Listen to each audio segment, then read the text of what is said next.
오늘 우리가 함께 본 본문의 말씀은 회당장 야이로에 대한 이야기입니다. 회당장, 우리 성경에 종종 예수님 시대의 회당장에 대해서 말씀이 나옵니다. 이스라엘 백성들이 하나님을 예배하던 집이 여러 가지 변천을 가지지요. 처음에 아브라함이나 또 야곱이나 이런 사람들은 돌단을 쌓았더라. 가는 곳곳마다 돌단을 쌓고 하나님을 예배하고, 이제 그 돌단이 좀 더 발달해서 출애굽기에는 성막이 나옵니다. 성막, 임시로 지은 집이죠. 그러니까 하나님을 지은 집인데 한 곳에 고정해 두지 않고 이동하는 그런 성막을 지었고, 이제 솔로몬 시대에 그 성막이 예루살렘의 성전으로 고정됩니다. 그래서 예루살렘 성전에서 예배하다가 주님 오시기 586년에 이스라엘이 바벨론의 침략으로 그 성전이 무너지게 되고 이스라엘 백성들이 흩어지게 됩니다. 그러자 그들은 같은 곳곳에서 이제는 회당을 짓게 되지요. 회당을 짓습니다. 그래서 안식일에 걸어올 만한 거리에, 그러니까 이스라엘 백성들이 사는 곳은 어디에나 그들이 안식일이면 걸어올 수 있는 자리에 회당을 짓고 거기서 하나님을 예배합니다. 그래서 이스라엘 백성들은 지금까지 그 회당에서 예배를 드리고 있지요. 그들은 지금도 제3의 성전을 짓기를 소원하나 아직 성전을 짓지 못하기 때문에 지금까지도 이스라엘 사람들은 회당 시대를 맞이하고 있습니다. 회당장은 바로 그 회당을 책임지는 분입니다. 오늘 우리 교회로 말하면 목사님들과 같은 분이죠. 저도 실제로 이스라엘에 갔을 때 그 회당을 방문해 보면 그 회당이 지금 우리 교회와 비슷합니다. 규모는 안식일날 걸어올 수 있는 지역이니까 그렇게 크진 않아요. 그때 제가 예루살렘에 있는 한 회당을 방문했을 때도 그저 한 의자가 한 100석쯤 될까, 그런 작은 교회와 같은 것이었습니다. 회당장은 거기서 이제 안식일마다 말씀을 강론하고 말씀을 가르치는 그런 분이지요. 그런데 이 회당장 야이로가 그의 딸이 아주 중한 병에 걸렸습니다.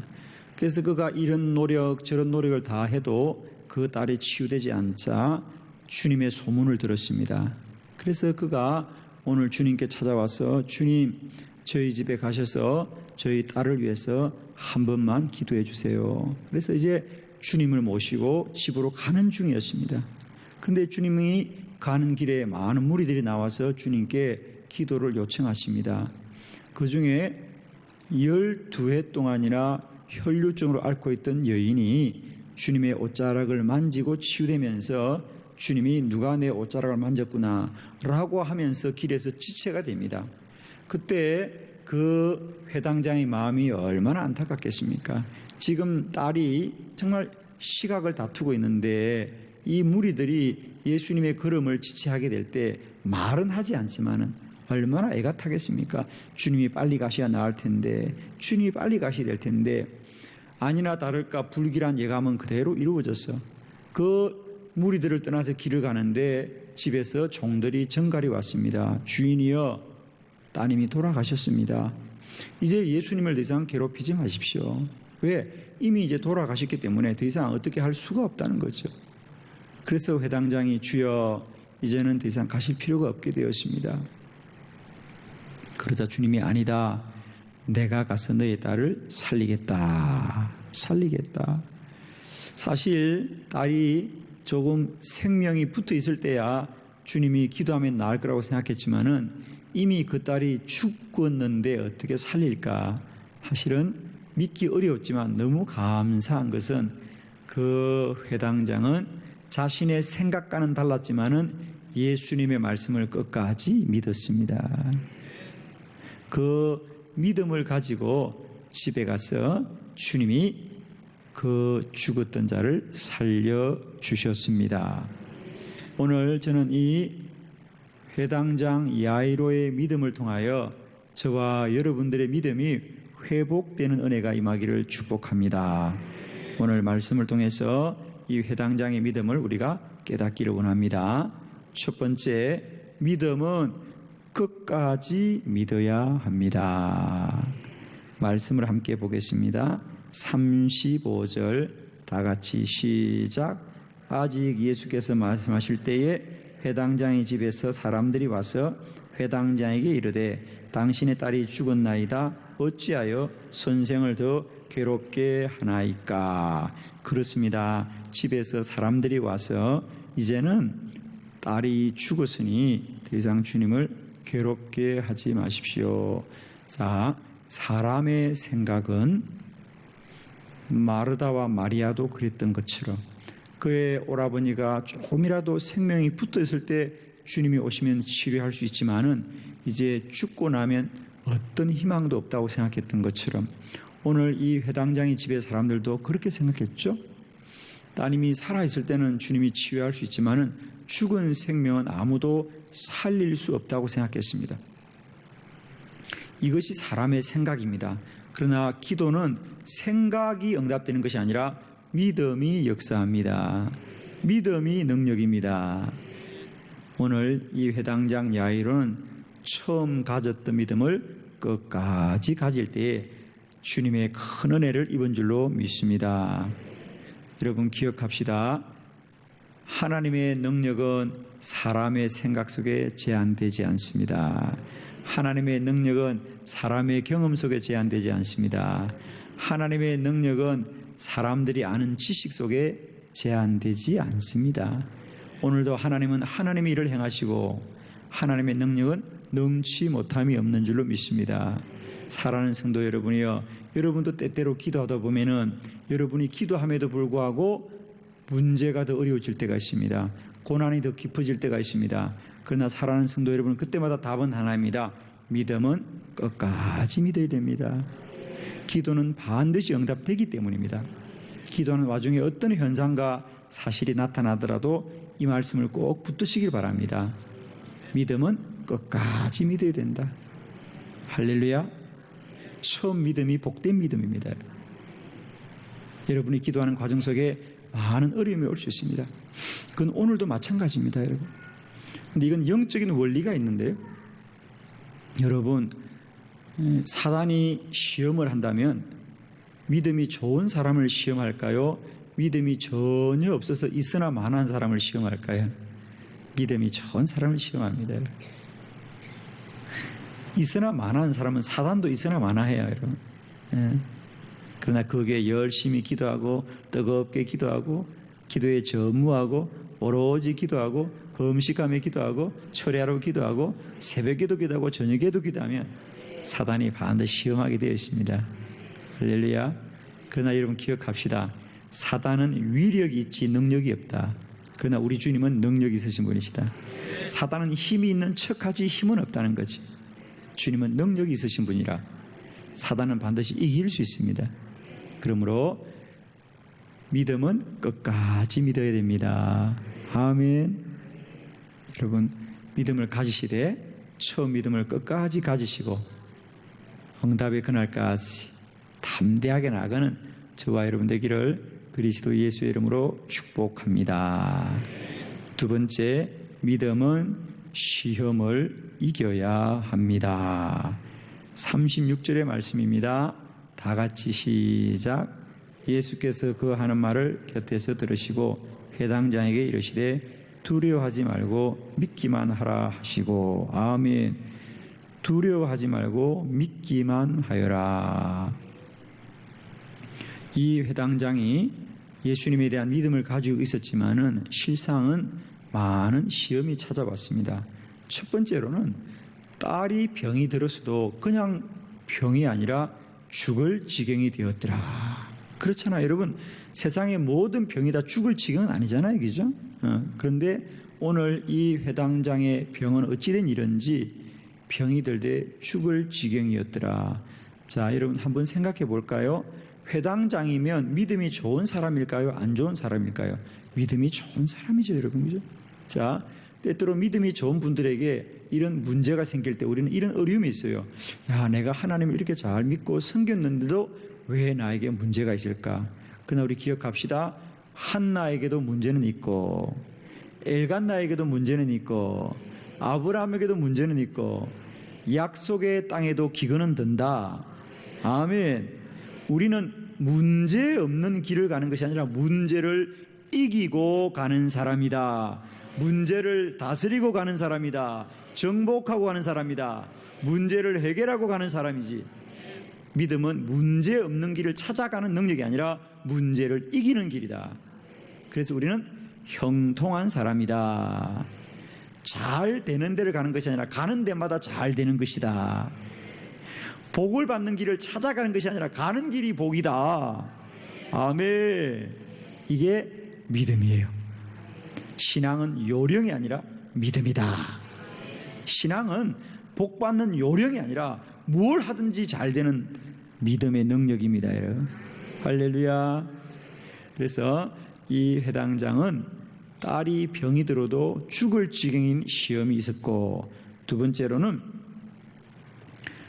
주님을 모시고 가는 게 쉽지 않았다. 왜? 그 당시 대부분 유대인들은 주님을 배척했습니다.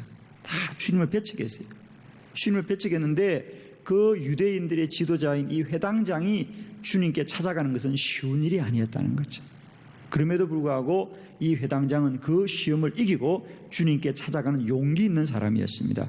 믿음이 있는 사람이었죠.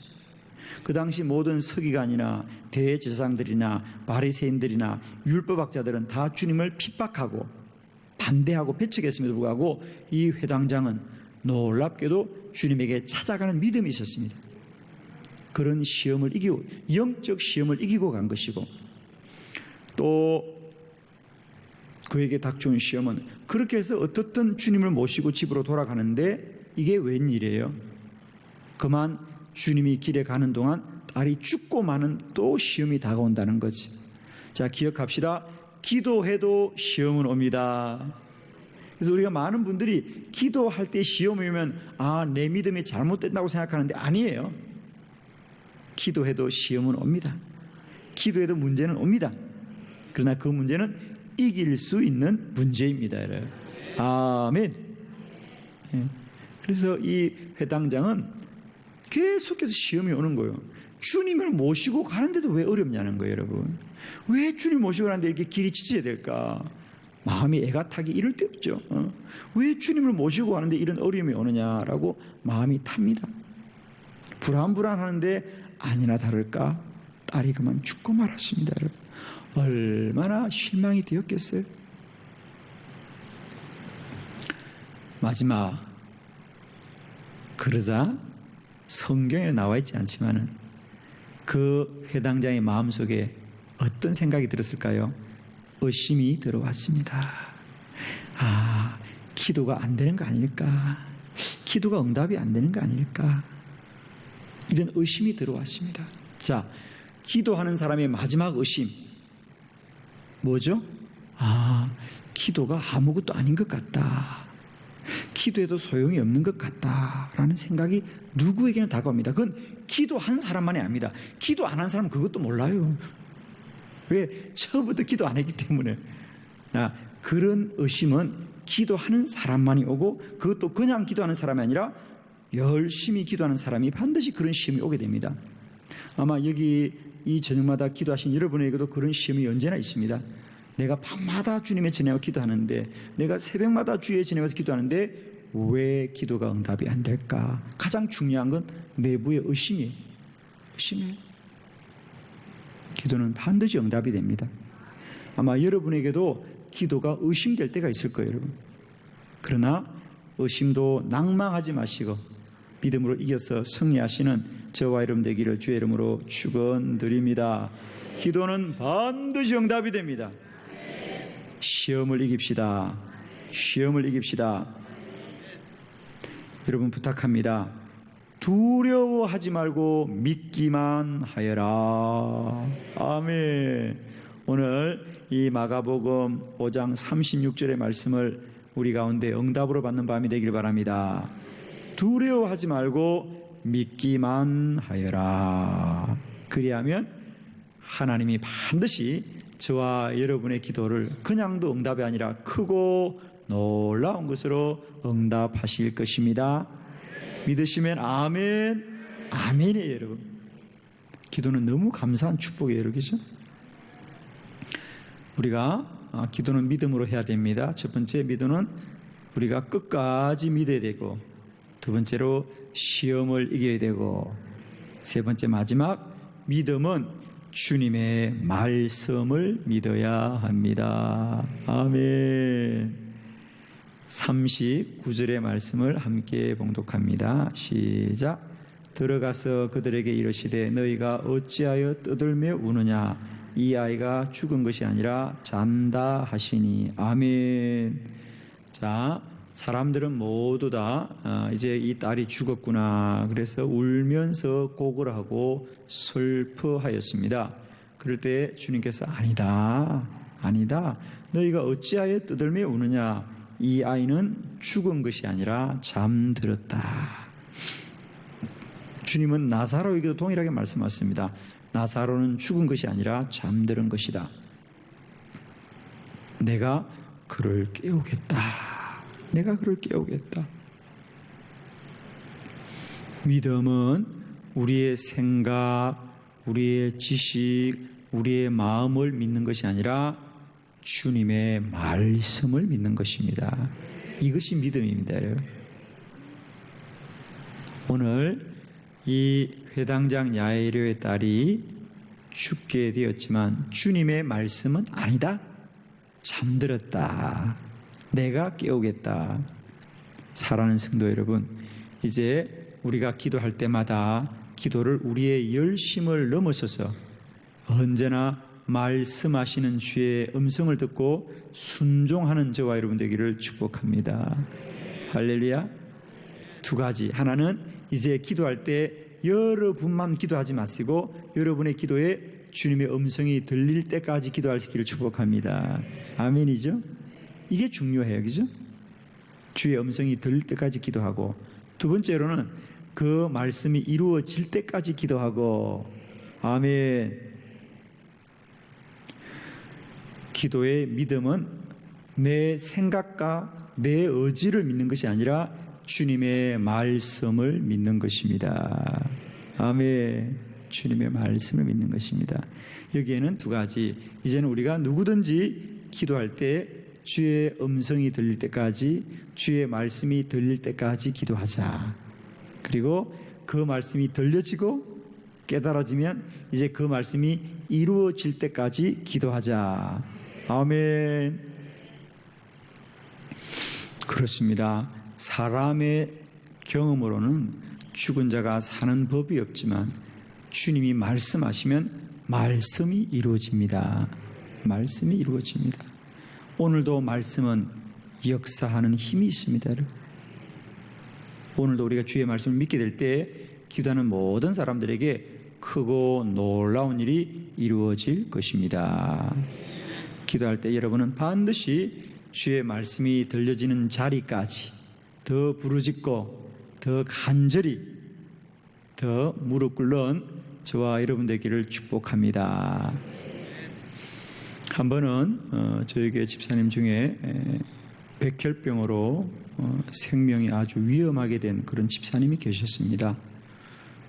서울대학병원에 입원을 하면서 치료를 받았습니다. 그런데 이 백혈병이라는 게 우리가 혈액에 암이 들어간 거잖아요. 그죠? 이거 혈액암이라 그러는 건데, 그래서 이렇게 치료해도 안 되고 저렇게 치료해도 안 되더라고요. 그래서 마지막에 서울대병원에서 선택한 수술이 뭐냐? 골수 이식을 수술하자. 이 골수 이식이라는 게 그렇더군요. 이제 온 피에, 온 혈관에 암이 들어갔으니까 이거 어떻게 할 수가 없는 거예요. 어디 위에 암이 있으면 잘라내면 되고, 이게 우리가 장에 암이 붙었으면 잘라내면 되는데 이 혈액에 암이 들어간 것은 잘라낼 수가 없잖아요. 그죠? 그래서 여러분 이렇게 하더군요. 골수 이식이라는 게 그렇더군요. 사람의 생명이 머무는 곳이 골수입니다. 그래서 그 살아있는 사람에게서 골수만을 추출하더군요. 골수를 뽑아냅니다. 골수를 추출하고는 이 사람을 죽여버려요. 순간적으로. 마치 우리가 이렇게 비유하면 참 죄송합니다만은 우리가 컴퓨터에 바이러스가 너무 많이 들어있으면 어떡합니까? 중요한 프로그램을 옮겨놓고 컴퓨터를 죽여버리고 다시 세팅을 하잖아요. 그죠? 그와 똑같은 거예요. 하다가 안 되면 우리가 다시 프로그램을 깔듯이 골수 이식이라는 게 그렇더군요. 그래서 사람이 골수를 뽑아내고 사람을 다 죽여서 순간적으로, 그래서 다시 골수를 이식해서 다시 생명을 불어넣는데, 그렇게도 문제는 골수에도 암이 번져 있는, 안 되더군요.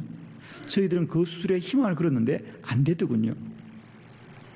그렇게 해서 서울대병원에서는 더 이상 할 수 없어요. 그리고 집으로 돌려보내서 시골로 내려왔습니다. 자, 여러분, 대한민국에서 서울대학병원에서 못 고치면 아무도 고칠 수 없죠, 그죠? 자, 서울대학병원에서 죽으라 그러면 죽어야죠. 다른 길이 없잖아요, 여러분, 그죠? 더 이상 갈 데가 없잖아요. 그래서 시골 내려왔어요. 이제 우리 집사님은 생명이 꺼지는 날만 기다리고 있는 거예요. 항암 수술로 머리는 다 빠지고, 그 예쁜 여자가 머리 다 빠지고, 제가 신방을 갔는데도 고개를 돌릴 수 없어요. 힘이 빠졌어요. 자, 성도의 그 모습을 보니까 너무 마음이 아프더라고요. 그래서 그때가 한 주간 제가 작정하고 기도원에 올라갔습니다. 주여, 우리 집사님 살려주세요. 제가 기도원 그 벽에다가 집사님 한자복 입은 사진, 신방 같은 찍어봤던 그 사진을 벽에 붙여놓고, 마치 히스기야가 아수르의 사넴이 보낸 그 편지를 주님께 펼치고, 주여 이 편지를 보시옵소서, 우리를 살려주시옵소서 기도했던 것처럼, 이 종은 그 히스기야 기도를 기억하고 그 집사님의 사진을 가지고 주님 앞에 기도했습니다. 주여, 집사님 살려주세요. 아직 젊어요. 집사님 살려주세요. 우리 집사님 살려주세요. 월요일도 응답이었고, 화요일도 응답이었고, 수요일도 응답이었고, 목요일도 응답이었고, 금요일 밤입니다. 이제 토요일이면 내려가야 돼요. 주님, 이제 이 밤만 지나면 저 내려가야 돼요. 주님 살려주세요. 살려주세요. 아무 응답이 없어요. 금요일 밤 11시쯤 되었을까요? 쫙 혼자서 기도원에서 기도하는데 주님이 벼락처럼 말씀하시더군요. 종아, 너는 두려워하지 말아라. 내 딸은 사람들이 살리는 것이 아니라 내가 살린다. 내 딸은 내가 살린다. 주님이 벼락처럼 말씀하시더군요. 제가 토요일날 신방 갔습니다. 집사님 걱정하지 마요. 하나님이 살리셨어요. 아멘은 여러분 아멘해요. 그분들은 안 믿어요. 왜? 병원에 죽었다 그러면 죽어야지. 왜 살아? 어머니도 안 믿어요. 목사님, 우리 딸 어떻게 해요? 어떻게.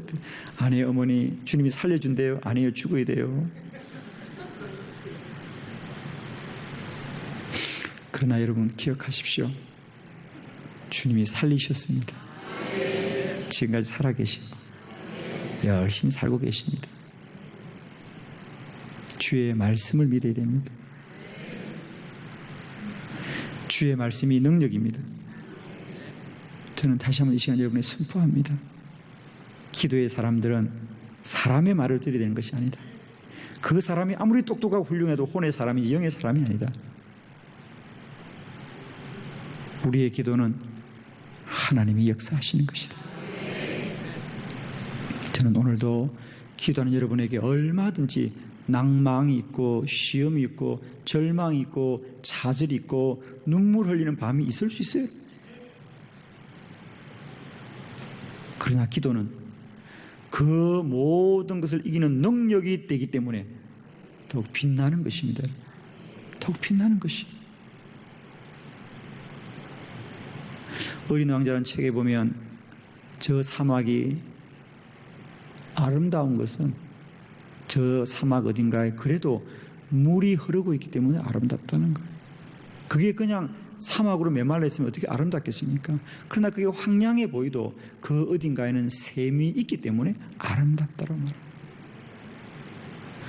때때로 우리 기도자의 삶이 참 사막과 같이 그렇잖아요. 문제 있는 사람이 부르짖고 힘든 사람이 부르짖고 고난 중에 있는 사람이 부르짖지. 그러나 그 메마른 사막에 반드시 샘이 있기 때문에 기도에는 반드시 응답의 샘이 있는 거예요. 할렐루야. 저는 기도하라고 하면서도 사실 기도자들은 안타까워요. 얼마나 힘들고 어려운 길인지, 얼마나 힘들었으면 기도하는지. 저는 가끔씩 기도자들의 편지를 받고 상담을 할 때가 있어요. 메일로 보내기도 하고. 어제도 긴 문자를 받았어요. 시골 교회에서 어렵게 고군분투하는 한 어려운 목사님의 기도를 보고 제가 마음이 아파요. 기도한다고 다 잘 되는 거 아니에요. 기도한다고 다 교회가 부흥하는 것도 아니에요. 기도한다고 다 문제가 해결되는 것도 아니에요. 그러나 여전히 기도하는 것이 희망일 수 있는 것은 아직은 어렵지만 어딘가에 샘이 흐르고 있다는 것이다. 어딘가에 하나님이 살아계셔서 우리를 기다리고 있기 때문이다. 저는 모르긴 해도 이 밤에 기도의 자리에 나오는 여러분이 얼마나 힘들었으면 나왔을까 저는 짐작해요. 이번 빵긋 아멘 하지만 얼마나 속이 탔으면 기도하겠어요, 여러분. 그죠? 무슨 문제가 있기에 이 더운 날 이 재단에 나와서 엎드리냐고, 여러분. 마음이 아픈 거예요, 여러분. 물론 저도 마찬가지예요. 목회가 얼마나 힘들으면 저렇게 새벽도 기도하고 저녁도 기도할까요, 여러분? 이해하셔야 돼요, 여러분. 제가 빵긋빵긋 웃으니까 좋은 것 같아요. 저도 힘드니까 기도해요. 그러나 사막이 아름다운 것은 당장 눈에 보이지 않지만 어딘가에 샘이 흐르고 있기 때문에 오늘 기도자들이 문제의 한복판에서 불 속에서도 물 속에서도 사자굴 속에서도 감옥 속에서도 죽음 앞에서도 주님이 살아계신 믿고 기도할 수 있는 것은 반드시 주님이 응답하기 때문에 할렐루야. 이 밤에도 그 주님이 저와 여러분의 주님이십니다. 다시 한번 주의 말씀으로 말씀을 마치고자 합니다. 마가복음 11장 24절 그러므로 내가 너에게 말하노니 너희가 무엇이든지 기도하고 구하는 것은 받은 줄로 믿으라. 그리하면 그대로 되리라. 아멘. 오늘도 이미 응답하시고 모든 것을 이루시는 우리 주님께 영광 돌려드리겠습니다. 할렐루야. 감사합니다.